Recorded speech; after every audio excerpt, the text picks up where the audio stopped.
so much to talk about today. We have the Mets, the Yankees, the New York Jets, and the New York Giants had a game against each other. We'll talk about that, and we'll talk about the whole Antonio Brown situation. So going right into the New York Mets, boys are hot right now. Won 15 out of our last 17 games, and bad teams don't do that. So, I mean, are the Mets a good team right now? Yes, they are. But, you don't see bad teams winning 15 out of 17. The Mets are still getting so much hate, which I don't know if that's right, but... Because they're the Mets. People the, just think they're going to blow it. I mean, I've been saying they've had the team the whole season to do this, but people are all making a big deal like it's the best thing ever. But in my opinion, it's about time. It is definitely about time, and luckily for us, it all came together right now. We're a game out of the second wild card right now, and we're showing that we could beat good teams like the Nationals, but we still have some work to do. This is the big test this week, though. The Nationals, they're a good team, but they're not a great team. The Braves are a great team, this is a big test. I'll be at the game tomorrow against the Braves in Atlanta. I can't wait for that. So going right into the games that the Mets played this past week, we had a 4-game sweep over the Marlins, and we took care of them pretty easily in all 4 of the games. But in the second game, that was the only challenge, really. We were down 4-2 in the bottom of the 7th inning. J.D. Davis comes up, he hits a solo home run. Michael Conforto comes up, he hits a solo home run to tie the game. And then the next batter later, Pete Alonso hits a solo home run to give us the lead. And Citi Field was going nuts. It was like a playoff game. I know it was against the Marlins, but after those 3 home runs, I think that's when Mets fans and the whole team started to realize, all right, you can't count us out at anything. We're about to go on this surge and win some games. And then we went on to sweep the series. We had great pitching the entire series. Pete Alonso went off. He had a home run in every game in that series. And then after that Marlins series, we went out and signed Joe Panic, one-time All-Star, one-time Gold Glove winner from the San Francisco Giants. I think this was a great pickup because we needed that left-handed infield bat because Cano is probably going to be out for the year. So good signing. Was he on any of those World Series teams? I think he had 1 World Series. I believe so. He was with them. I think he was on the 14 team. He's pretty clutch. He's not going to hit a bunch of bombs, but he's going to put in those nice little singles, nice doubles when you need them. Yeah, a New York native as well, and we also went out and got a New Jersey native, Brad Brock, who grew up a Mets fan. When he was on the Orioles in 2015 and the Mets were in the playoffs, he went to Dick's Sporting Goods and got a Mets jersey and went to one of the World Series games. He went to the game where David Wright hit the home run. So it's really cool to see. I can't recall, besides David Wright, I don't recall any other Mets player being a huge Mets fan like Brad Brock is, and he's really happy to be there. You said 15? Yeah, 2015. Okay, if it was 14, I would think so because the Royals beat the Orioles to get into the World Series, so I thought maybe he was just going against, but since 15, he's a Mets fan. Yeah, he's from New Jersey and group of Mets fans. So all the players that the Mets have gotten since the All-Star break, Marcus Stroman, Joe Panic, and now Brad Brock, they're all from the tri-state area. So including Steven Matz. Those are nice pickups. Those players were all really good at one point of their career. Yeah. So and Marcus Stroman is continuing to show that he's not going to let this New York spotlight get the best of him. He was a little shaky going into this Nats game. He was a little shaky. He was flawless the first 4 innings. After 3 innings, he had 8 strikeouts, which matched his season high after just 3 innings. 4th inning, Anthony Rendon hits one in the gap, and Jeff McNeil and Michael Conforto collided. And Rendon was able to get a triple, and Adam Eaton scored, and it looked really bad, that collision. I thought Conforto was going to have a concussion because the way Jeff McNeil kneed him, and then he kind of stepped on his face. It wasn't a good scene. And then the next batter, Juan Soto, he had a 2-run home run, and Juan Soto is a absolute Met killer. The dude is he's the new Yelich. Yeah, but he's also doing this to everyone. The dude is only 20 years old, and I think he's the most disciplined hitter in the major leagues. The ball will be just off the plate, and he has the eye to recognize that it's a ball. The dude is going to be incredible. He's not going to be 21 until October 25th. Juan Soto is going to be something special, I'm telling you. Definitely. He's only 20, so imagine what he's going to be when he's 22, 23. Yeah, exactly. So, but then in the bottom of the fourth inning, the Mets come storming back. McNeil gets on, and then Pete Alonso crushes a 2-run home run, his 38th of the season, and then that extended his home run streak to 4 games in a row. And the next batter was J.D. Davis, and J.D. Double Davis hit a solo shot to tie us up. J.D. Davis, the best pickup that Brody Van Wagen made the entire offseason. So we can't say that Brody didn't do anything. He didn't only make bad moves. He just made this one perfect move with J.D. Davis. And I didn't know anything about J.D. coming into the season, but he's been such a pleasant surprise. He has so much power. Then in the 7th inning, Rendon hits a 2-run home run to give the Nationals the lead. Give the Nationals a 2-run lead. And then in the 9th inning, Trey Turner scores on a wild pitch. Anthony Rendon and Trey Turner, they're also thorns in the Mets side. Rendon's going to be a free agent next season. Rendon's a hell of a player. Yeah, and I think the Mets just need to get him so we don't have to face him again because he's just a menace against us. He had a 10 RBI game against us a couple years ago. It was... Oof, that would be a huge move. Yeah, that would be a huge move for us to get him. But then the 9th inning, after that wild pitch, honestly, I'm going to be honest with you, I turned off the game. I turned it off and I went to my room, but I turned it back on in my room on my phone at the start of the 9th inning. I saw J.D. Davis, he got his double, and then Wilson Ramos gets a single, and then steps Todd Frazier.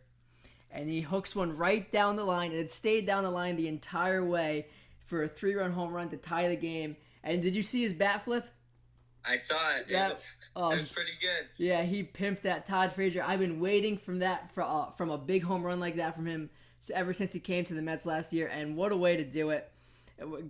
Gary Cohen dropped a double. It's out of here! It's out of here! And when he drops a double, it's out of here, you know things are going well for the Mets. And then the next batter, Joe Panic, he gets a single. Then Ahmed Rosario gets on base. And then here comes Michael Conforto, hits one over Adam Eaton's head. He launched that. Yep, to give us the win. And then Pete Alonso runs up to Michael Conforto and rips his shirt off. And Jacob deGrom right after that dumps the Gatorade on him. It was such a great scene. There's just so many great pictures from that walk-off win. You had Dominic Smith on his scooter with his broken ankle scooting around the field. It was a real fun scene, and I think that was the funnest night I ever had as a Mets fan. Really? Ever? More than the World Series win? Yeah, because just like to see, like, the Mets would never have ever won that game ever. Like 3 down in the 9th, and then having a home run to tie it, and then winning it later in the inning. So yeah, it was definitely the most fun game I had watching. All those runs were against Sean Doolittle. So Sean Doolittle has only allowed 19 runs this year, and 10 of them have been against the Mets. So every time we see Sean Doolittle in the game, we're just licking our chops to get some runs off of him. And yeah, he can't pitch well against the Mets. No, he's still a really good pitcher. Like against other teams, he's been lights out pretty much the entire year. Oh, he's a great pitcher still, and another free agent after the season. So. Yeah, that's right. So going into Game 2, Juan Soto hits a 2-run home run in the first inning off Noah Syndergaard. So that one hurt because Juan Soto. Oh my God, what a player. But then Noah settled in nicely after that. Then in the 4th inning, J.D. Davis and Wilson Ramos went back to back to tie it up. Wilson Ramos on his 32nd birthday. There's no way Wilson Ramos is 32 years old. This guy, he looks like he's like 50. I mean, I know, he's from Tough, man. Yeah, he's from Venezuela, so I'm sure there's a little mix up on the birth certificate there. But and then the game was scoreless until the 8th inning. Juan Soto hits another home run. And yeah, the dude is just insane. And it was off Seth Lugo. Prior to that bat, Seth Lugo had retired 26 out of the last 26 batters, so he was perfect. But then that's all he allowed after that. And then in the bottom of the 8th inning, leading off the inning, Luis Guillorme pinch hits for, I believe it was Juan Lagares. And I was just like, oh my God. Luis Guillorme, this is the last guy I want to see up right now. And then he proved me wrong. He shut my ass up. He hits a solo home run to tie the game, his first of his career, and that was out in the old Citi Field dimensions. That ball was a shot. And then later in the inning, J.D. Davis gets a sacrifice fly to give us the lead, and Seth Lugo with a huge save. I think Seth Lugo is now the closer of this team. Yeah, with Diaz is having an awful season historically. I think you guys have no other choice if you want to stay in it. Yeah, and if you think about it, like historically, Seth Lugo is having a very good year. Like he broke the Mets' consecutive outs record at 26. So I think we have our guy. But now Justin Wilson, he's been pitching pretty well. So our bullpen is looking better, but again, it's still no good. As long as Diaz is performing as bad as he's been, it's still not good enough. No, definitely not. So you definitely have to score along with that starting pitching because that's what's carrying you guys. Yeah, so to wrap up Game 3, wasn't as good. Unfortunately, we got the loss. Jacob deGrom, he was in a bases-loaded jam in the first inning, and he hits a ground. Forgot who. I think it was Cabrera who hit the ground ball, Asdrubal Cabrera, and Pete Alonso makes a great diving stop. And then throwing to first base to get the out, Jacob deGrom just couldn't make the play. The ball got away, and 3 runs scored. But then we came storming back in the second inning. Panic had an RBI single. Then Jeff McNeil had a 2 RBI double, and we tied it up. But then later in the 7th inning, Asdrubal Cabrera killed us again with a 2-run double. We inched closer. We tried scratching back, but we cut the lead to 1. But Edwin Diaz gave up a 3-run homer to Robles. Yeah, so Diaz, aside from Diaz, this stretch of games has been great for us. You know, we can't win them all. I'll take 15 out of 17 and any day. Yeah, it's a great stretch for the Mets. 15 to 17, that's always good signs of a team that's going to perform, but do it twice more. Keep it going. Don't let up. Before I wrap it up with the Mets, I just want to call out Ryan Zimmerman real quick. The dude who I think has played like 10 games the entire season. He's washed up. Not to mention, he's been washed up for probably like 5 years now. He says about the Mets. He had a good 2017. He did. He made the All-Star team, yeah. But he says this about the Mets. Oh, they still have a lot of work to do. So do you guys. Your bullpen is awful. We're a game behind you guys for the second wild card. We just beat your ass for 2 games. Like, shut up, Ryan Zimmerman, you freaking has-been. Yeah, and I'd like to call out someone on your team. Oh, yeah, that's right. You do. So, Noah Syndergaard has the guts to tweet next man. Hey, that's trademark. That's our thing. Go find something else, Noah. Like, Jesus, have you had 25 injuries to your team this year? No, I know the Mets have their injuries year in, year out, but that's our thing. Go find your own thing, Thor. No, we haven't had that many injuries, but like Luis Guillorme hitting a home run there, that was so improbable. I was in shock. I couldn't believe he hit a home run right there. Yeah, but just be like, never count us out. Yeah, yeah. There you go. So now the Mets were going into a big series against Atlanta. Then we have 3 with Kansas City. So I'm hoping we could I'm hoping we could win the series against Atlanta, which I definitely think we could. And then I hope we could sweep Kansas City. Then we have Cleveland, and then we have Atlanta again. So don't sleep on that Royals offense. Jorge Soler, he had a great week this week. He won American League Player of the Week, and Whit Merrifield, I think, is the most underrated player in baseball right now. Yeah, and don't forget about Dozier. He's had 2 homer games in the last 2 weeks. Yeah, Hunter Dozier is a very, very good player, unlike his brother Brandon Dozier, who is Brian Dozier. Brian Dozier is a good player, but in the last 2 years, or ever since he got traded to the Dodgers, he hasn't been that good. Yeah, and since he's been with the Nats, he's just been an easy out. So yeah, that about wraps it up for the Mets. Besides that loss, I think we should have won yesterday, but I'm still hyped. We gotta believe we have 45 games left, a game out of the wild card, and heck, the way we've been playing, can't count out the division yet. I know it's a big This series in Atlanta is everything. Oh yeah, it's gonna if we could somehow take 2 out of 3 or sweep against Atlanta, the division is definitely but if they not sweep out of you reach. guys. Oh yeah, if they sweep us, then we could only count on that wild card. So you're going to the biggest games of the season. Yeah, but if you do think about the Braves, their bullpen right now is awful. You saw Sean Newcomb the other day in Miami when they lost. He kicked a garbage can which knocked over a fire extinguisher, and the fire extinguisher went off in the locker room, and everything got like the fire extinguisher dust on it. No, I didn't hear about that. Yeah, so the Braves they were a little frustrated in the Green Miami has been series. awful since they got him. Yeah, he has been. So we'll see. He already lost the closer job. Yeah, we'll see about this Atlanta series. I'm excited. I'll be there tomorrow, so I can't wait. Yep, so going into the other side of New York, the Yankees went to Baltimore, and it was everything we could expect and more. So the Yankees broke the home run record hit by a visitor in an MLB season, and they broke it in like the first game.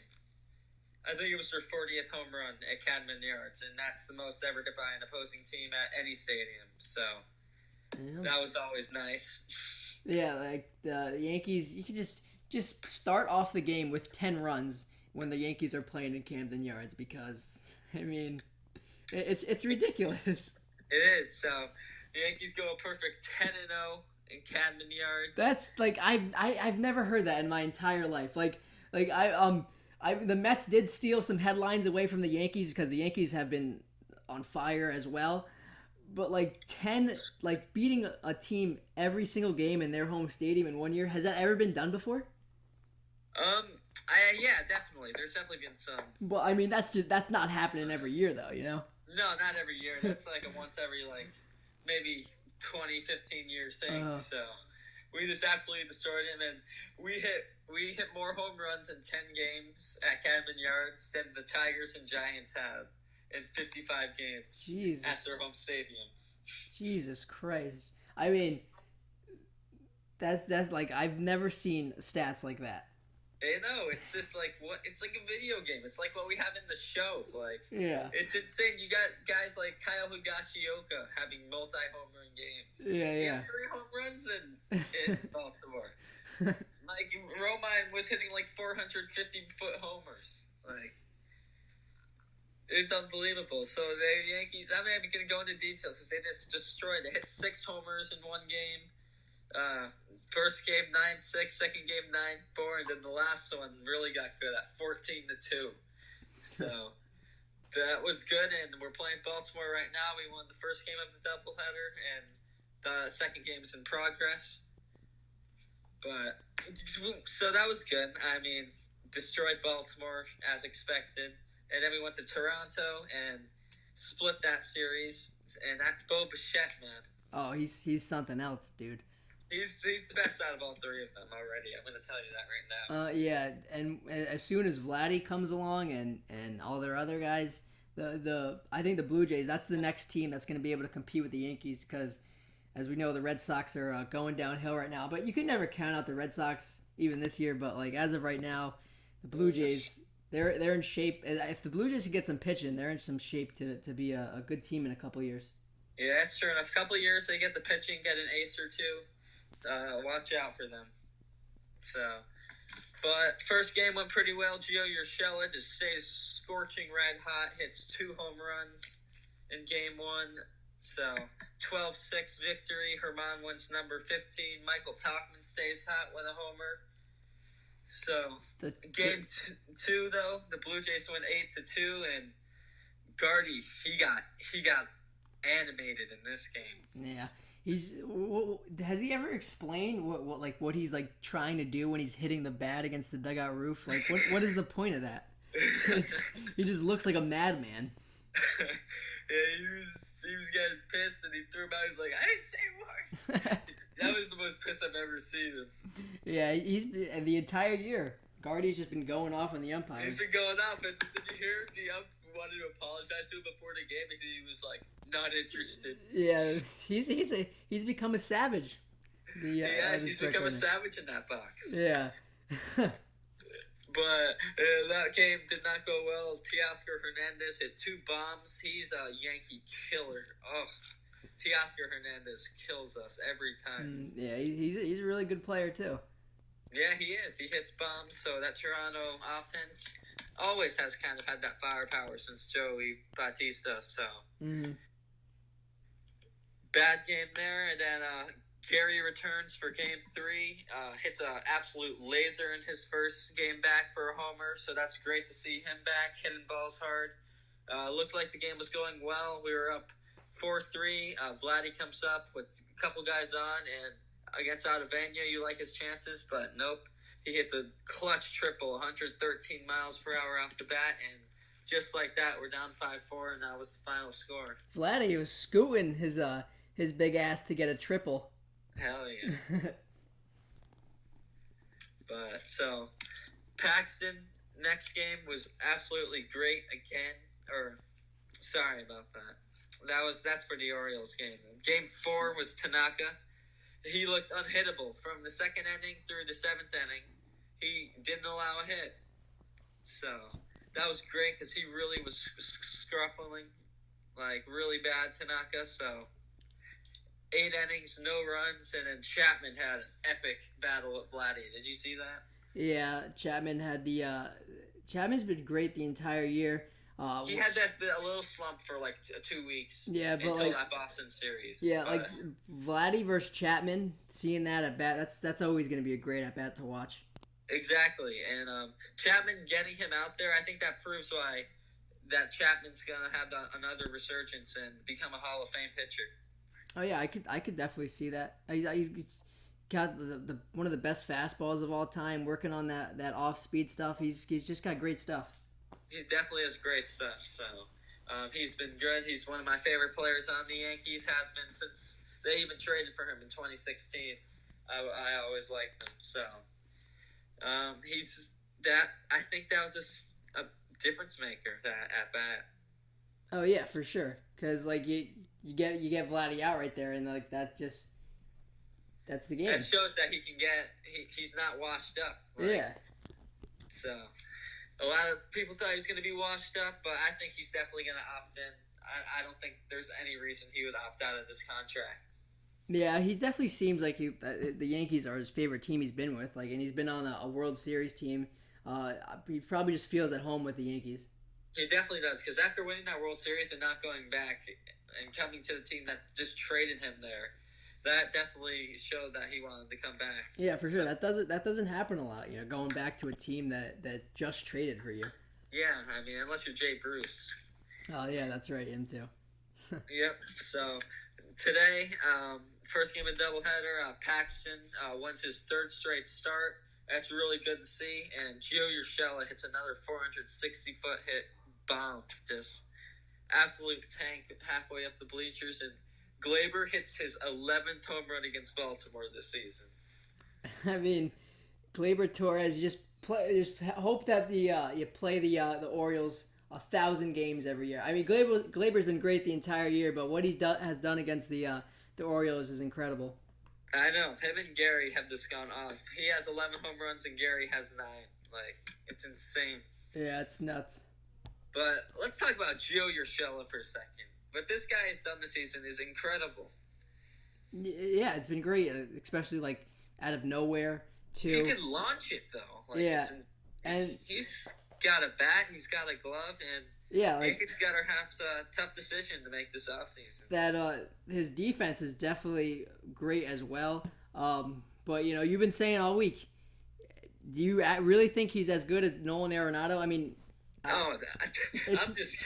But really, I mean, it's not like it's plausible. You know what I'm saying? Like, it's not like just a shutdown. No. It just seems like he's just getting better each game. Yeah, exactly. Like, it's definitely like you can make an argument to for the long term. Just give him a couple of years. Yeah, after a couple of years, we'll see. But like Gio, the way he's been playing, you got to put him up there with the best third basemen in baseball. Yeah, so it's going to be tough what they're going to do this offseason. Yeah. With Andujar. So he's just been raking this clutch hit after clutch hit, and I don't know where the Yankees would be without him, honestly. Oh yeah, I have no idea either. But yeah, he's like him and this kid, guys like him, Mike Talkman, Herman, have this big difference makers in this injury riddled season. Yeah, that's especially like how I mean Aaron Judge. He definitely hasn't been himself the entire No, year. hey Judge, something's not right with him right now. Do you think something's off? Do you think it's an injury or what? I mean, I'm not saying I would hope so, but I mean, like, I don't know, something's off with him. His swing, his timing's off. He's just missing balls right over the plate. I mean, I don't know. In 2017, his slump was different. He was just like whiffing everything. He's not really whiffing everything now. He's like popping everything up, bouncing them. So something's not right. But he's been streaky, but he's not streaky like Giancarlo. He's usually pretty consistent. Yeah, what has Judge said like anything, like has he been saying like he's in pain or like or it's just like you know how Judge goes. Yeah, he's just like, just not hitting it right now. Hope tomorrow. Yeah. Come out. I mean, hopefully like that. Hopefully he just is in a slump for your sake, because you don't want him being out like Stanton. Stanton's done for the year, right? No. Or they put him on the 60-day DL. Yeah, that doesn't mean anything, though. That just means he can't come back till August 25th, but he wasn't going to come back till September anyway. So, yeah, but... No, Stan's still a stud, though. Like, I mean, he's still going to just rake homers. I mean, yeah, he's going to be hitting the home run, Stanton, but, you know, hitting for average, those strikeouts, like, they're definitely going to start to pile up for Stanton when he comes back, because he's definitely not going to be the same player anymore. Like, there's just no way. Like, with all the injuries he had in just this season, there's no way he's going to be that 60 plus I think home run he still has a 40. I think he can still I mean, sure, yeah. I think he'll have a 40 plus home run year too. But like to win like the MVP, like to have a year like he had in Miami and win like an MVP and have an MVP type year again. That's just that's a once in a. It is. No player can replicate 59, but I can still see him hitting 47, 125 RBIs. Yeah. I don't think he's done. Yeah, I don't think he's done in the home run regard, but like as like hitting for average, like I'm thinking the most I'll ever see him hit again is around like 240ish, which I mean, he can hit 270s. You think so? Like still with all the injuries. I think Stanton can make a big impact on this playoff for us. I want to see how he does when he comes back, Stan. I'm really interested because he could be that 40 home run 270 guy, or he could be a guy who hits like 25 home runs and he's like hitting 230 and striking out a lot. Like I don't think we could really say what we know we're gonna get from him. Yeah, because right before he went on the IL, he hit one of the furthest home runs he hit at Yankee Stadium. So it's definitely still there. Yeah. So. But speaking of another guy who looks like we're close to coming back and is the biggest person who we need back in this season and who we need to win this World Series. Luis Severino is going to throw a bullpen session, and if that goes well, he will start facing hitters, which is absolutely huge. Yeah, you guys need that in the worst need that. way. Get him back so we can get that bullpen shit over with. Do it like 3-4 appearances, get him out starting, and get him ready. Because if we have Sevy, then I'm not afraid of the Astros. And I think we can take the Astros if we get a Sevy back. Like you guys getting Sevy back, it would be like the boost the Mets got from getting Stroman, because you get a good pitcher back and then you look up and you see, oh shit, Tanaka just had a great game. We had 8 innings, no runs, and then Paxton's won 3 in a row. Like each day we have a guy going out there that we trust. Exactly, and like some people have mixed feelings about Sevy, but this is a Cy Young caliber pitcher that is coming off the IL. Mm-hmm, for sure. You know how much emotion he pitches with. He's going to be absolutely pumped if he's able to make a playoff start. Do you think his first game back will be a playoff game, or you hope to get him? No.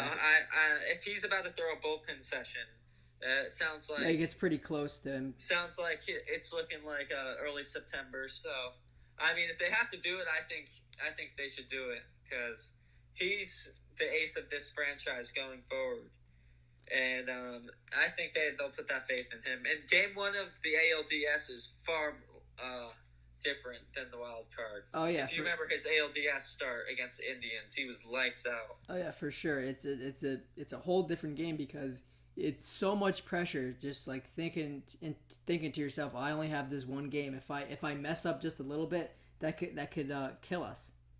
Exactly. So Betances said that he was throwing 25 pitch bullpen session today, and said the ball finally felt like it was coming out right. So two guys that could be coming back. I forgot all about Dylan Betances. Yeah, you forgot how filthy he is. I mean, if he comes back, I mean, sixth inning, like.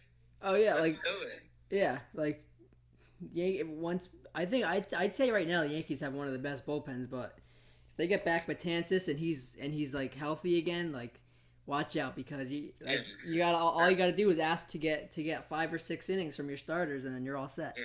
So, do you think Zach Britton has become underrated now with all these pitchers?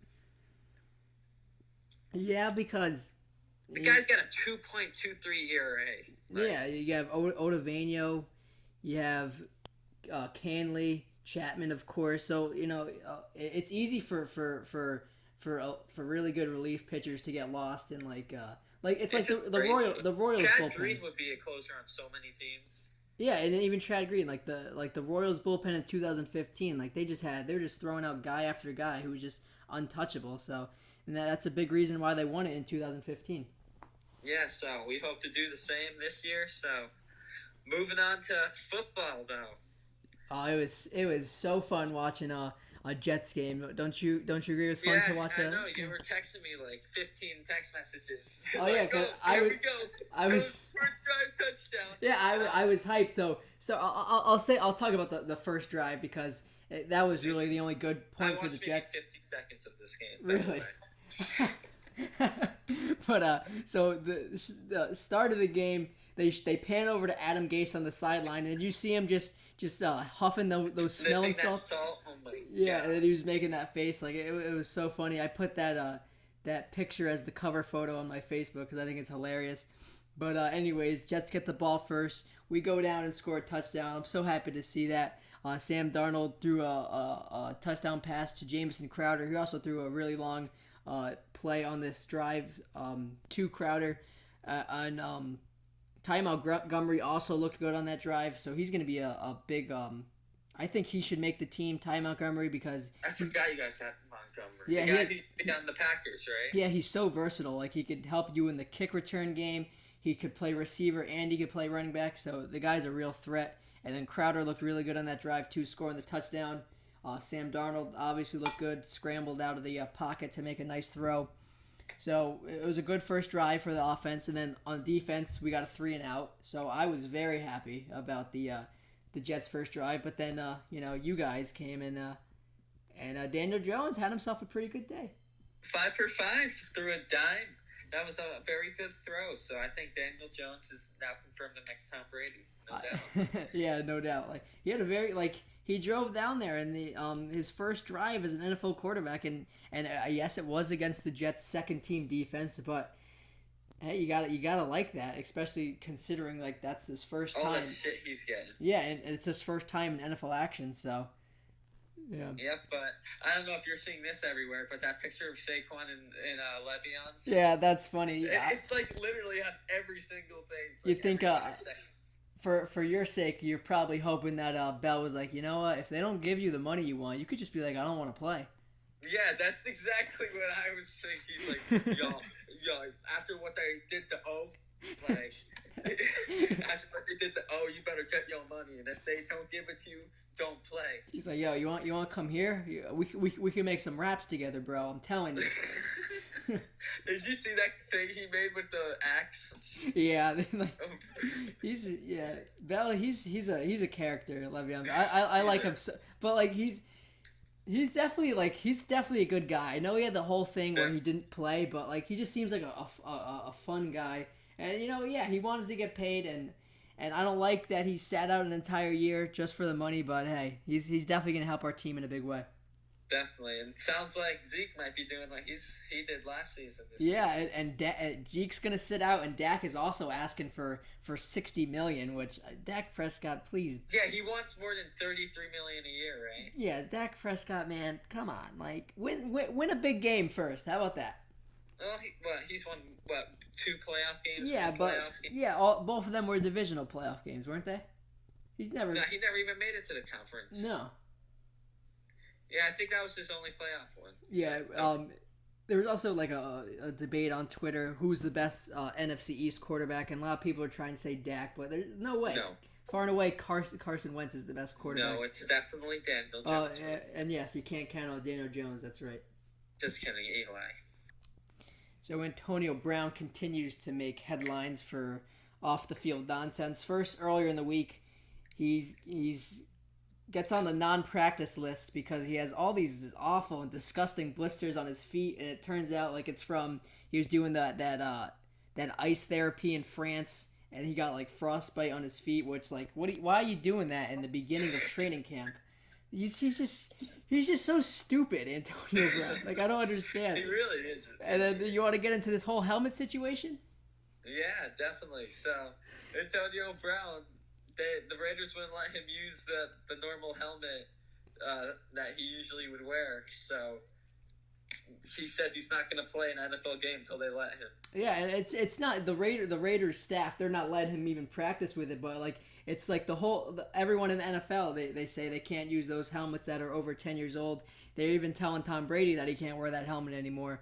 But yeah, he's just threatening to retire. Like they're not going to overturn this for him because they're NFL is definitely trying to make player safety. He's actually threatening to retire. Yeah, he said if they don't let me use my helmet, I'm going to retire, and it would just be so Antonio Brown if he did.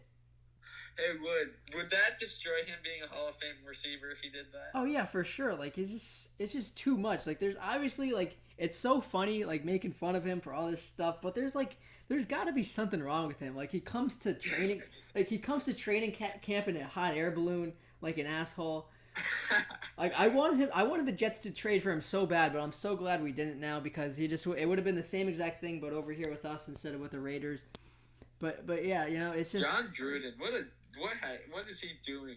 Oh yeah, and I think John Gruden is starting to get pissed with him. Like I wouldn't be surprised if John Gruden starts coming out and saying some things on Antonio Brown because he's just acting like a real clown right now. Yeah, he is a clown.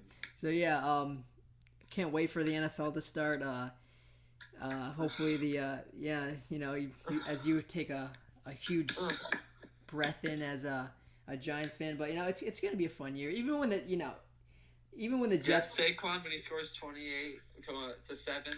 Yeah, you'll have a fun time watching football because I'm a Jets fan and you know how many bad years we've had and it's still always fun just watching football. Yeah, I know. Yeah. So it's a good game. Yeah, Pat Mahomes bandwagon. Oh yeah, Pat Mahomes. Yeah, you get to watch Pat Mahomes all year. So yeah, going into doofus and congrats. My congrats guy is Lenny Dykstra, and my doofus is Bagel Boss because they're gonna fight each other. Lenny Dykstra reached out to the Bagel Boss guy. You know the guy who got beat up at the bagel place. Yeah, the short guy. The guy who was like, "You're not my boss." That guy. Yeah, that guy. So Lenny Dykstra reached out to him because Lenny Dykstra is now this like health guru, and he's like, "Oh, Bagel Guy, please, I could help you out. I know you're going through a tough time right now." And then Bagel Boss challenged him to a fight, and Lenny Dykstra's crazy ass is never going to turn down a fight. So I don't know when it's going to happen. I don't know where it's going to happen, but it looks like they're going to be throwing hands, and I think Lenny Dykstra is going to kill him in like under a minute. You think he will be in jail for killing Bagel Boss? Oh no, I think it's good. It's like a sanctioned fight. Like I think they like sign contracts and stuff. Like it's gonna be like really? Yeah, it's gonna. I think they're gonna like have a boxing match or something. Oh my god, it's gonna be like televised. Yeah, it might be, but yeah, it's gonna be fun. I mean, I love watching like those '86 Mets fights. Like Lenny Dykstra was just a man, like just charging at the pitcher head down. It's real fun. Definitely, baseball fights are definitely.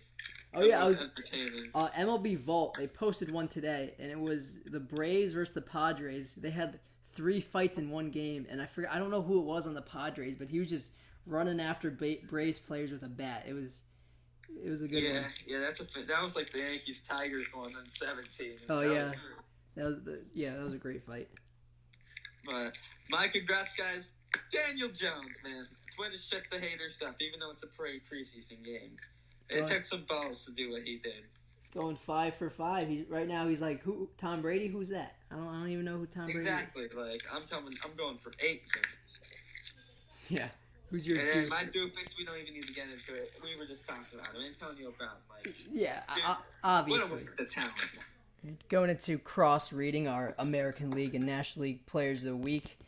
My American League Player of the Week, I got Yordan Alvarez, who is batting .448 in over the past week, and he had a 3-home run game against the Orioles. So I mean, the Orioles just getting beat up left and right. But this rookie, that went yesterday. Yeah. But this rookie class in the major leagues right now is insane. Yeah, it definitely gives you flashbacks of 17, and this is just happening every year now. This stud's coming up. Yeah, and then you got another stud as your player. Another stud rookie. He also wears the number that Alvarez wears. 44. Astrides Acuna.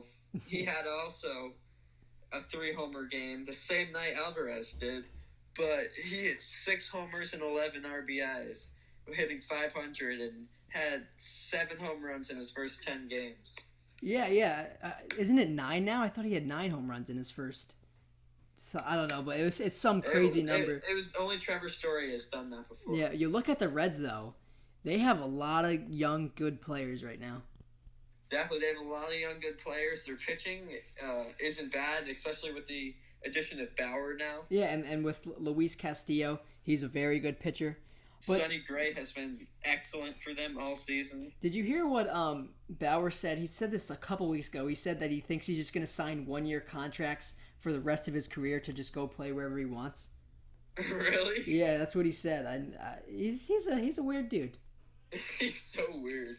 Yeah. Just the way he talks, he's so odd. But yeah, I mean, there's like nothing against do it. Like you could do that, like, but. So he's gonna play for like 15 teams. Like I wouldn't be surprised. Like this year, the Yankees, they're in contention. I'm gonna go there. Oh, the Mets are in contention now. I'm gonna go here. And you go to the Red Sox with David Cohn. Yeah, that would be like. I really want to see him do that. Like that would be really cool. That would be. He'd be like the Zach Campbell, but playing. He'll make YouTube videos with Zach Campbell. He'll be like, I feel like they'd be such good friends. I'm out here in left field with Zach Campbell right now. We're gonna be catching some balls today.